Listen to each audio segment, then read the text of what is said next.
பேர் மேட்ச் ஆனால் தான் உங்களுக்கு காசு கிடைக்கும். இல்லைனாலும் உங்களுக்கு காசு ஏறாது அக்கௌண்ட்டில். அந்த பொருளையும் நம்மக்கிட்ட என்னன்னு சொல்ல மாட்டானுங்க. Health care, home care, beauty care sir. அதுதான் ப்ராடக்ட்டும்பானுங்க.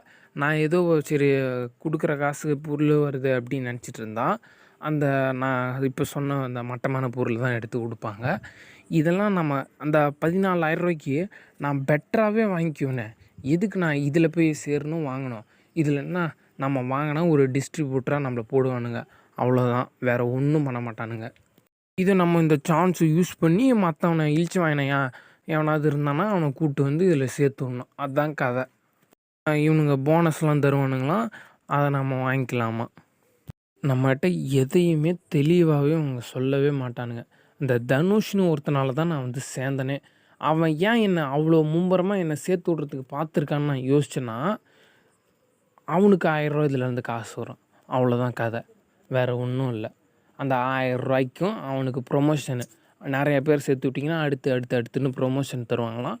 அந்த ப்ரொமோஷனுக்காக தான் என்ன பலியாடாக்கியிருக்கான். இப்போ வந்து என்ன கேட்டிங்கன்னா, எனக்கு இந்த காசு ரொம்ப பெரிய காசு. என்னால கட்ட முடியாது.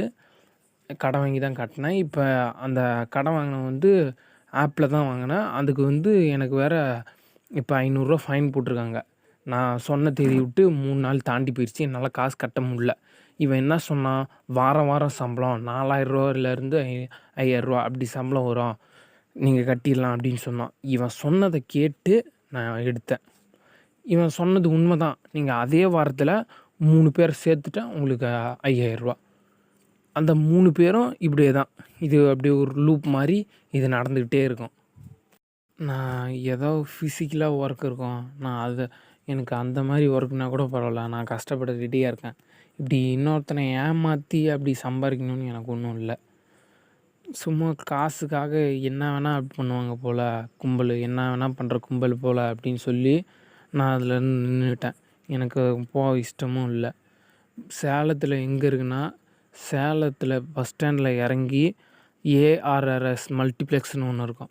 அங்க ஸ்ட்ரெயிட்டா போனீங்கன்னா 3 ரோடுன்னு ஒண்ணு பிரியும். அந்த 3 ரோட்லருந்து வித்யா மந்திர் ஸ்கூலு சிபிஎஸ்இ அதோட எண்டுல ஆப்போசிட்ல சக்தி பழமுதிர்ச்சோலை அப்படின்னு ஒரு ஜூஸ் கடை இருக்கும். அதுக்கும் பக்கத்தில ஒரு பச்சை கலர் பில்டிங்கு. First floor. அங்க தான் இருக்கும். இப்போ வந்து நம்ம நடுவுல ரீட்டெய்லரு, ஹோல்சேலரு அப்படி யாரும் இல்லாம அந்த டிரான்ஸ் இந்தியா பொருள வாங்குனதுனால நமக்கு அந்த பொருளோட விலைலாம் கம்மி தான். எவ்வளோன்னா ஒரு 5,000, 4,000 அப்படிங்கிறதுக்குள்ள வரும். ஆனா அந்த எம்ஆர்பி வச்சு பார்த்தீங்கன்னா, ரூ. 11,000க்கு மேலேயே வரும். ஆனா நம்ம டைரக்ட்டா வாங்கியிருக்கிறதுனால 5,000த்துக்குள்ள தான் வரும். அந்த மிச்சம் இருக்க காசுலாம் என்ன ப்ரோ பண்ணுவீங்கன்னு கேட்டீங்கன்னா, அவங்க பிரிச்சு எடுத்துக்குவானுங்க. நமக்கு மேல இருக்கவனுங்க பிரிச்சு எடுத்துக்குவானுங்க. அவ்வளோதான்.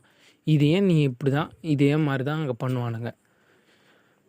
அப்படியே உனக்கு காசு புடிக்கலனா கூட அந்த இன்டர்வியூ அட்டெண்ட் பண்ணி வச்சு காச வாங்கிட்டே இருப்பானுங்க. டெய்லியும் இதான் வேலை. இத தான் நீ அங்க பண்ணணும் போயி. அங்க இருக்கவங்கலாம் மோஸ்ட்லி காலேஜ் ட்ராப் அவுட்ஸு இல்லன்னா காலேஜ் படிக்கிறவங்க, இல்லன்னா கா படிக்கவே இல்லாதவங்க. அந்த மாரி ஆட்கள் தான் அங்க அதிகமா வேலை செய்றாங்க.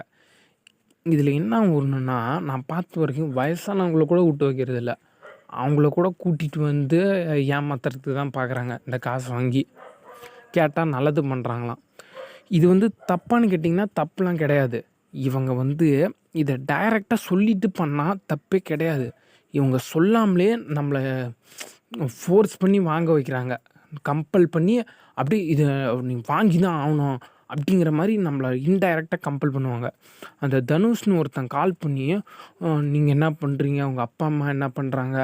அதெல்லாம் ஒண்ணும் இல்ல பார்த்துக்கலாம் வாங்க." அப்படி இப்படின்னு அவன் என்னென்னமோ சொல்றான். ஒரு வார்த்தை இப்படி ஆள் சேர்க்கறது தான் வேலை அப்படின்னு சொல்லியிருந்தான்னா, நான் அவனுக்கு ஒரு கும்பிட போட்டு நான் போயிருப்பேன். ஆனா அப்படி அவன் சொல்லவே மாட்டான். நீங்க அப்படி விக்கிறது நான் டவுட் வந்து கேட்டேன். என் அண்ணன்கிட்ட சொன்னா, அவன் செருப்பால அடிச்சு, இதெல்லாம் போவாதடா, இதெல்லாம் ஸ்கேமு. உன்னை எப்படியும் ஏமாத்த தான் பார்ப்பாங்க அப்படின்னு சொன்னேன். இது கால் பண்ணி சொன்னதுக்கு, "அப்படிலாம் இல்ல ப்ரோ. நீங்க உள்ள வந்தீங்கன்னா தான் உங்களுக்கு தெரியும். இப்போ வந்து நீங்க சக்சஸ் ஆயிட்டீங்கன்னா உங்கள பேசுவாங்களா?" அப்படி இப்படிங்கிறான். அதுக்கப்புறமா காசு மட்டும் ரெடி பண்ணுங்கன்னு கரெக்ட்டா அவன் பாயிண்ட்டுக்கு வந்துருவான். டெய்லியும் கால் பண்ணுவான். கால் பண்ணி ஏதேதோ பேசுவான். அதுக்கப்புறமா கடைசியாக காசு ரெடி பண்ணிடுங்க. இந்த பாயிண்ட்டுக்கு வந்துடுவான். நான் ஸ்டார்ட்டிங்கில் என்ன நினச்சேன்னா, சரி அவன் ஏதோ நமக்கு நல்லது பண்ணுறதுக்காக யோசிக்கிறான். நீங்கள் என் தம்பி மாதிரி அப்படி இப்படின்லாம் உருட்டுனான். சரி என்ன நானும் நமக்கு நல்லது பண்ணுறதுக்கு தான் பண்ணுறான் போல் அப்படின்னு யோசித்தேன். அப்புறமா தான் தெரியுது அவனுக்கு 1000 ரூபா அதுலேருந்து வருது. அதுக்காக தான் அவ்வளோ உருட்டுனான் அப்படிங்கிறத நான் லேட்டராக தான் புரிஞ்சுக்கிட்டேன்.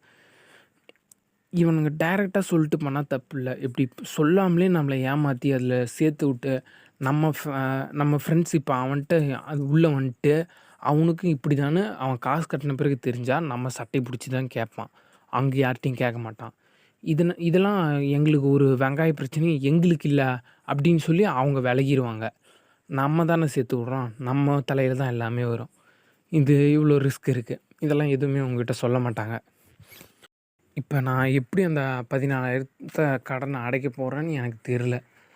எனக்கு ஒரு வேலை வேணும்னு கேட்டதுக்கு எனக்கு எனக்கு இவ்வளோ ப்ராப்ளம்.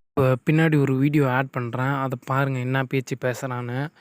அவன் பேசிவிட்டு அந்த கம்பெனியை இழுத்து மூடிட்டு போயிட்டான். இதுதான் ட்ரான்ஸ் இண்டியா. கேட்டால் இது 18 வருஷமாக ரன் ஆகிட்டுருக்கு அப்படின்னு சொல்லுவானுங்க. ஆனால் இதோட ரெவன்யூ பார்த்திங்கன்னா எதுவும் போட மாட்டானுவ.